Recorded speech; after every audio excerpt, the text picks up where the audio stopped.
Hello Gemini, how are y'all today? Merry Christmas to those who celebrate. Welcome to Intuition. My name is Kay, and today I'll be doing your guys' weekly love reading. I do one of these for y'all every week, and then I also do a weekly general reading. My schedule is listed below in the description box. Down there you will also find instructions for how to donate to my channel if you're so inclined. A list of the decks that I use. And a link to my website where you can book a personal reading with me via Zoom meeting or pre-recorded reading. Or also you can order a personalized avatar birth chart. I'm using my cat tarot deck today. I just received it a couple days ago, and I haven't used it a lot, but it's super cute. Just got 2 more shuffles here to go left, Gemini. I do change up the spreads and formats from week to week on my readings, so if you find that this reading doesn't resonate with you or it's not really your cup of tea, just check me back another week. Please and thank you, Gemini. But if it does resonate with you, please do like, share, subscribe, tap the notification bell so that you can be made aware of my future uploads. Now let's get started. Spirit, please show me Gemini. Okay. So we've got the 7 of Pentacles showing up first. These cards are a little bit light, sort of pastel, so it's hard to see them, but I'll try to show them to you guys as we go. 7 of Pentacles is Taurus energy. And I will go through what these mean mostly once the cards are all down. But the 7 of Pentacles, it is about sort of looking back at what you invested or put into a situation, waiting to see how that's going to manifest or come about. The next card to flip over is the Page of Cups. Cancer, Pisces, Scorpio energy. Interesting. Alright. Spirit, please show me Gemini in love. What type of partner do they want to attract?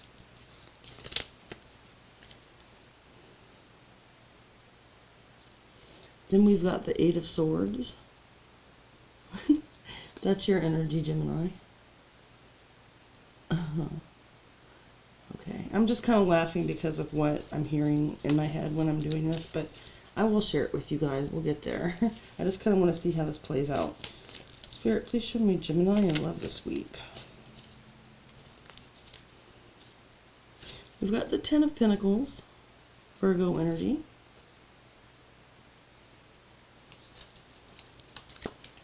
Thank you, Spirit. Please show me Gemini's strengths in love.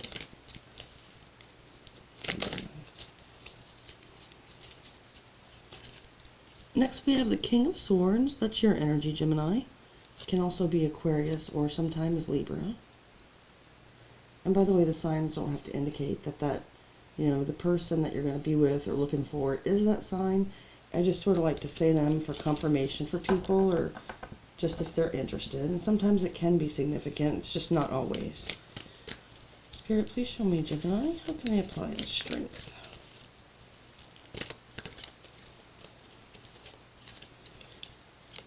Page of Swords. Okay. That's Gemini, Aquarius, Libra.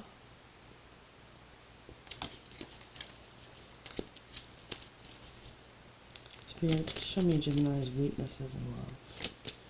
Show me what we need to see. Okay, we had 2 cards come out. Here is the 2 of Aries and the 10 of, sorry, these are new, so I'm trying to get used to them. The 10 of Swords. 2 of Wands with the 10 of Swords.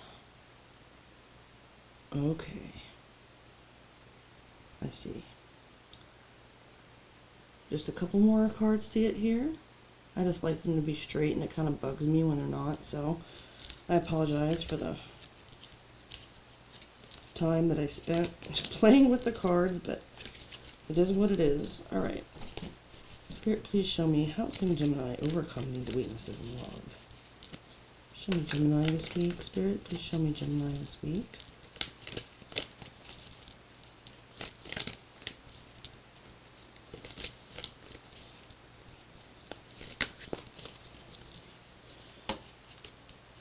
Next card out is the Two of Pentacles, Capricorn energy.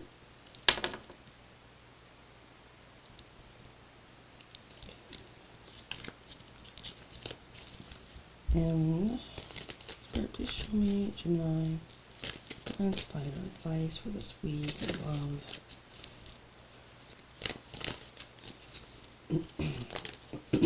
Excuse me. And then we have the Eight of Wands. I love that one. That's cute. The cat looks really excited. That's Sagittarius energy. Okay. Let me just fix this real quick. I'm telling you guys, when I'm gonna have to get over it. The straightening. I mean, it's a thing. Like it really bugs me when things aren't straight. So, my bad. Bear with me. All right. Let's take a look at this here.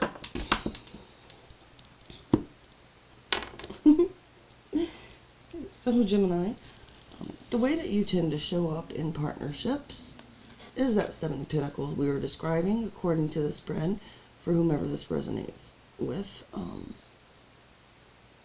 So you may show up as being someone who is definitely taking things seriously. You're not just there to play, even though you're a Gemini, and of course, you know, they can be seen as being somewhat fickle or flighty or having a hard time making up their minds. When it comes to actually forming a connection in love, it looks like you are sort of deliberate. You do plant your seeds where when you find something that's worth, in your opinion, worth sticking with and investing in, you do that. So you're not just running around having fun all the time. When you see something worth working for, you're willing to put in the work. However, you don't just do that blindly, not expecting it to lead anywhere, not expecting that you know, things aren't going to go the way that you want, is what I'm picking up. It's not about selfishness. It's just, you know, you do like to stop occasionally and take stock of where things are at in the connection. Like, is this really kind of leading wherever I want it to go? The type of people that you attract in general, we're seeing a Page of Cups energy. So that can represent a couple of things. It could mean that you attract younger partners. Perhaps you have some water in your chart, and maybe you give off a nurturing type of energy, or I don't know, take it as it resonates. But also, you may just tend to attract people who are emotionally immature in a way. I mean, the Page of Cups isn't in reverse here, so it's not a bad exactly type of immaturity. It's more like people who maybe aren't very experienced in love, or perhaps you inspire some kind of, like maybe they're a little intimidated by you. But they're people that come towards you sort of timidly with just like a small offer, maybe afraid of rejection, or, you know, maybe you have a lot of options, and so they're just kind of trying to put their name on the list or whatever. So you have people attracting you with this kind of childlike almost energy, or, you know, hey, you're real cute, and, you know, do you want to go to a movie, or like, I don't know, I'm just picking up kind of like almost like an innocent sort of vibe from the type of partners you attract. Excuse me again, my throat. But what you want to attract with the Eight of Swords, and this is when I kind of started to laugh, because the Eight of Swords is about someone who has been sort of blinded to reality, but they're choosing to stay blind to reality through their own lack of effort to free themselves from whatever the trap they're in. So it's like, you know, in the original depiction, or I should say traditional, not original, on the Rider-Waite deck, there's a person standing with their arms tied loosely behind their back. They have a blindfold on. They're surrounded by a semicircle of swords, but there is actually a clear path in front of them for them to free themselves by walking out.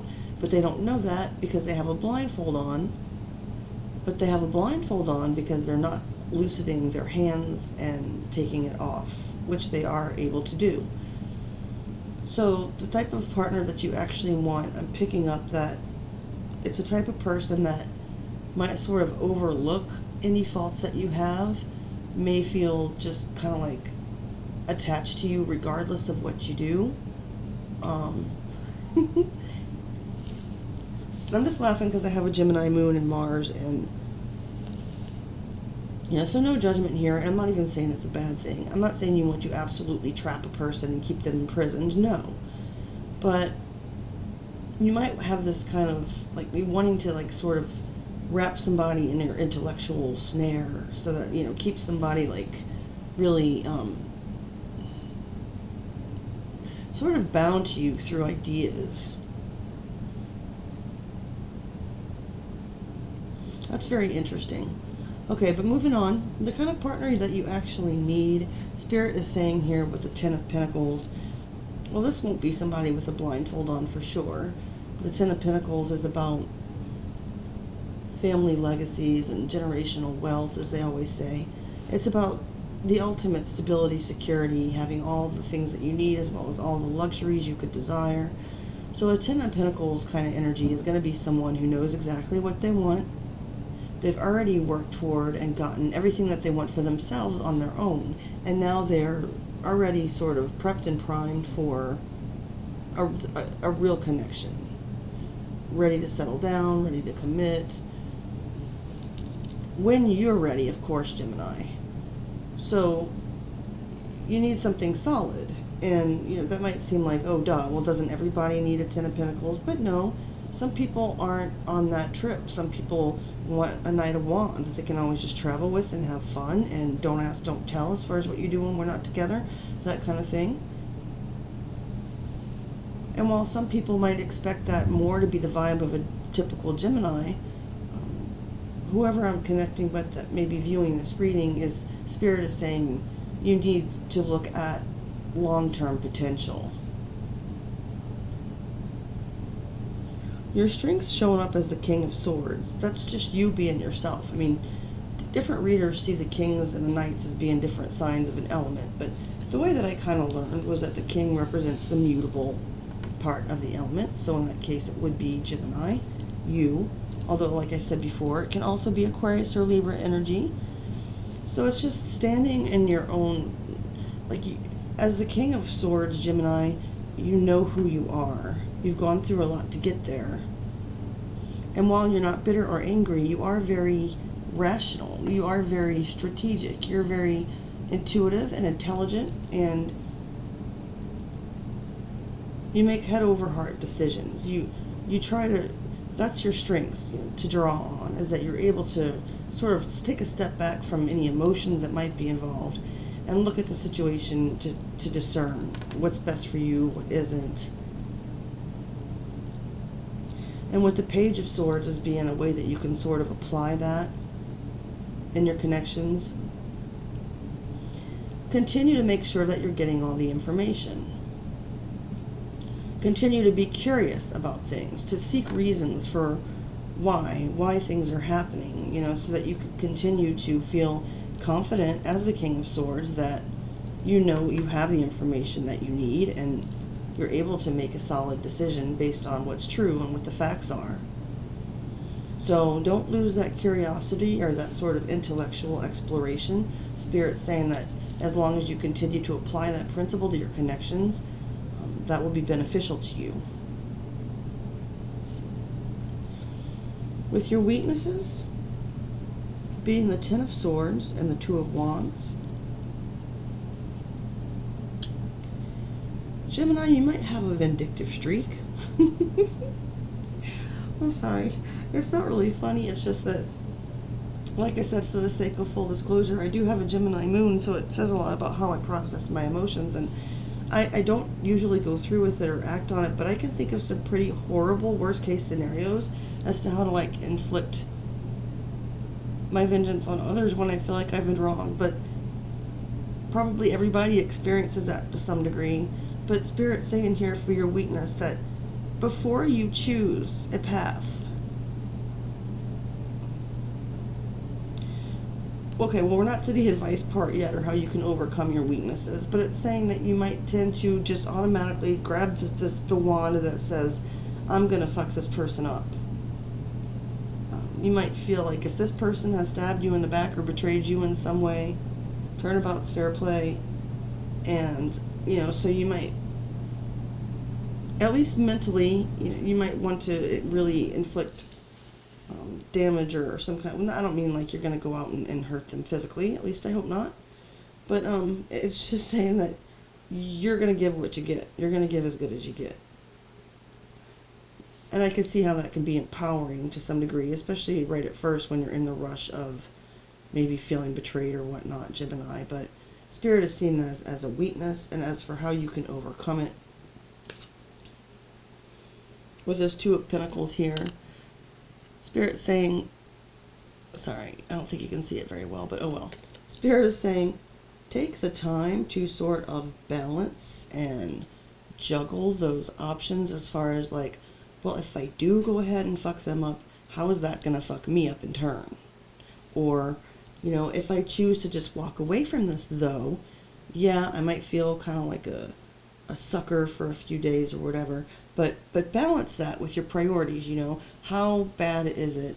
Maybe feeling like a sucker for a few days, but then in the end coming out on top and realizing that this connection wasn't the best for me anyway, and I was lucky to escape, versus just grabbing the wand and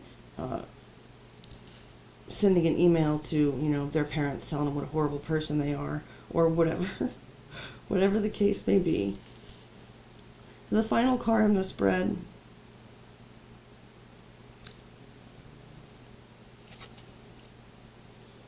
I had to look at it again because I couldn't remember what number it was. Kind of got distracted by the uber cute picture. Okay, so with the Eight of Wands, this is sort of like the blind spot / advice card. Communication is where it's all at. So, you've got a lot of stuff going on mentally, and that's awesome. But and that can actually cause this person, it's saying that you kind of like to attract people who can get kind of stuck in their head about you. Maybe you want to leave an air of mystery or whatever so that, they can't strike before, you can or whatever. But Spirit is saying with this other 8 down here, to be more communicative about your needs and desires and what beautiful things you're cooking up in that intellectual mill of yours in your head, Gemini. Make sure that you express to other people what your passions are, what your feelings are, what gets you riled up, what makes you passionate, all those types of things. And as long as you're expressing that and not just making decisions in your mind for yourself, perhaps your partner will be more able, if they're willing, to suit, to match those things for you and to meet you in the middle. I'm going to leave it there, Gemini. If you made it through the whole reading, thank you for your time and attention. Please like, share, subscribe, as I am trying to grow this channel, and would appreciate anything that you can do to help. And I will see you guys again soon. If I didn't say it in the introduction, Merry Christmas to those who celebrate, and y'all have a great rest of your day. Bye, Gemini.